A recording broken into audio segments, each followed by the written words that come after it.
తెలంగాణ భవన్లో రాష్ట్ర ఆవిర్భావ దినోత్సవ వేడుకలో జెండా ఆవిష్కరించిన బీఆర్ఎస్ వర్కింగ్ ప్రెసిడెంట్ కేటీఆర్ మాట్లాడుతున్నారు. ఇప్పుడు అలా చూద్దాం. తాను చేసిన ఎన్నో పాత్రల్లో అదొక పాత్ర. కళాకారుడిగా, కవిగా, రచయితగా కేసీఆర్ గారు ఎన్ని అద్వితీయమైన పాత్రలు పోషించినారో ఆ 14 ఏళ్ల ఉద్యమ ప్రస్థానంలో మీ అందరికీ తెలుసు. అయితే ఇందాక దేశపతి గారు మాట్లాడుతుంటే ఆయన అన్నారు పుష్కర తెలంగాణ అని.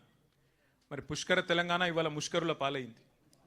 పుష్కర తెలంగాణ దురదృష్టవశాత్తు ముష్కరుల పాలైంది. ఆ రోజు పుష్కలంగా ఉన్న తెలంగాణ ఈరోజు నిష్ఫల తెలంగాణగా మారిపోయే పరిస్థితి వచ్చిందని చెప్పి సోదరుడు కవి గాయకులు దేశపతి గారు చెప్తా ఉంటే బాధ అనిపిస్తూ ఉంది. సరే, ఏదేమైనప్పటికీ ఒకటి వాస్తవం. నాకు ఈ సందర్భంగా ఒక చిన్న ఉదంతం గుర్తొస్తున్నది. ఒకనాడు మనం ఇంకా అధికారంలో ఉన్నాం, 2018 ఆ ప్రాంతంలో. ఆ రోజుల్లో నాకు ఒక ప్రముఖ సినిమా డైరెక్టర్ ఫోన్ చేసినాడు.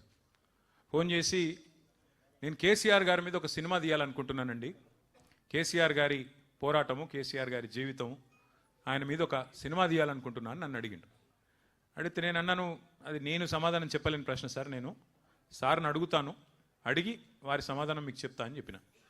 సో నేను సార్ దగ్గర పోయి సార్ ఇట్లా ప్రముఖ దర్శకుడు, ఆయన తీస్తా అంటున్నాడు, సినిమా తీస్తా అంటున్నాడు, మరి మీ సమ్మతి కోసం, మీ అనుమతి కోసం అడుగుతున్నాడు అన్న. సార్ ఏమన్నాడంటే, అరే ఇప్పుడే కాళేశ్వరం పూర్తవుతుంది, ఇంకొక సంవత్సరం అయితే అయినాక చేద్దాము, తొందరొద్దు, సంవత్సరంన్నర అయితే అయిపోతుంది, బాగుంటుంది.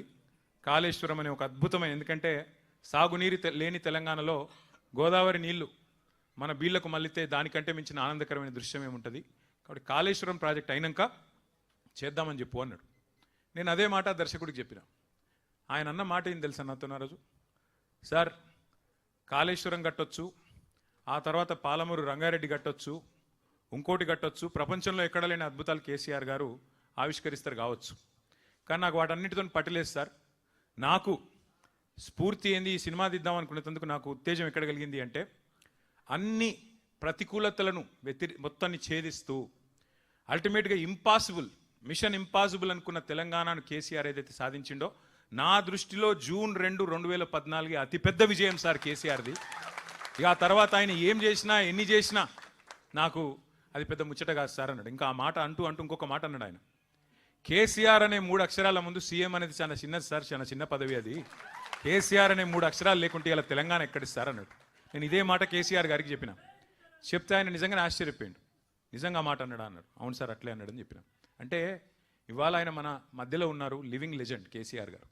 కాబట్టి కొన్ని సందర్భాల్లో మనకు కొన్ని విషయాలు, కొంతమంది వ్యక్తులు, వారు చేసిన పోరాటాలు, వారు చేసిన సాహసాలు మనకు ఆ నిమిషానికి, ఆ రోజుకి, ఆ క్షణంలో అర్థం కాకపోవచ్చు. ఎందుకంటే మనం బండి నడుపుకుంటూ పోయేటప్పుడు వెనకాల రియర్ వ్యూ మిర్రర్ చూస్తే అన్ని మంచిగానే కనబడతాయి, సాఫ్ కనబడతాయి. ఇవాళ తెలంగాణ సిద్ధించిన 12 ఏళ్ల తర్వాత చాలా అల్కగా ఎవరు పడితే వాళ్ళు నోరే కదా, నరం లేని నాలుకనే కదా అని చెప్పి ఇష్టం వచ్చినట్టు మాట్లాడుతున్నారు. కానీ ఆ రోజు జరిగిన పోరాటం, ఆ రోజు చేసిన త్యాగాలు, ఆ రోజు పడ్డ కష్టం, ఆ రోజు అమరవీరుల బలిదానాలు, ఇవి లేకపోతే ఇవాళ మనకి ఈ ఫ్రీడమ్ ఉండేది కాదు, ఈ స్వాతంత్రం ఉండేది కాదు, తెలంగాణ ఉండేది కాదు అనేది అక్షర సత్యం.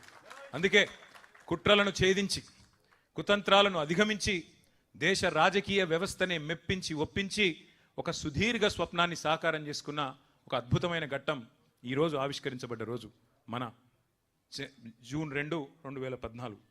4 కోట్ల తెలంగాణ ప్రజల ఆకాంక్ష నెరవేరిన రోజు, 14 ఏళ్ల అరుపెరుగని పోరాటం ఫలించిన రోజు ఇది. తెలంగాణ వచ్చుడో కేసీఆర్ సచ్చుడో ఇది సామాన్యమైన నినాదం కాదు. ఈ దేశంలో 79 సంవత్సరాలు అయింది ఇప్పటికి స్వాతంత్రం వచ్చిన తర్వాత.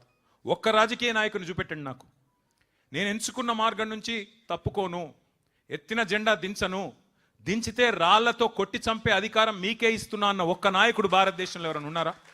That is KCR. సింహగర్జన చేసిన రోజు మే 17, 2001.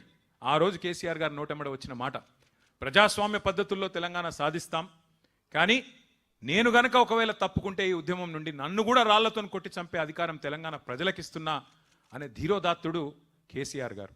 అట్లాగే పదవీ త్యాగాలు కాదు, కేంద్ర మంత్రి, పార్లమెంటు, శాసనసభ సభ్యత్వము, డిప్యూటీ స్పీకర్, ఇది కాదు, ప్రాణత్యాగానికి కూడా వెనకాడని మహానుభావుడు, మహానాయకుడు కేసీఆర్ గారు. ఇది చరిత్రలో మిగిలిపోతే సరే. ఇవాళ కొంతమంది అర్భకులు, అల్పసంతోషులు, కుక్కమూతి పిందెలు, అంగుష్ట మాత్రులు ఇష్టం వచ్చినట్టుగా మాట్లాడుతుండొచ్చు, చెలరేగిపోతుండొచ్చు, పైశాచిక ఆనందం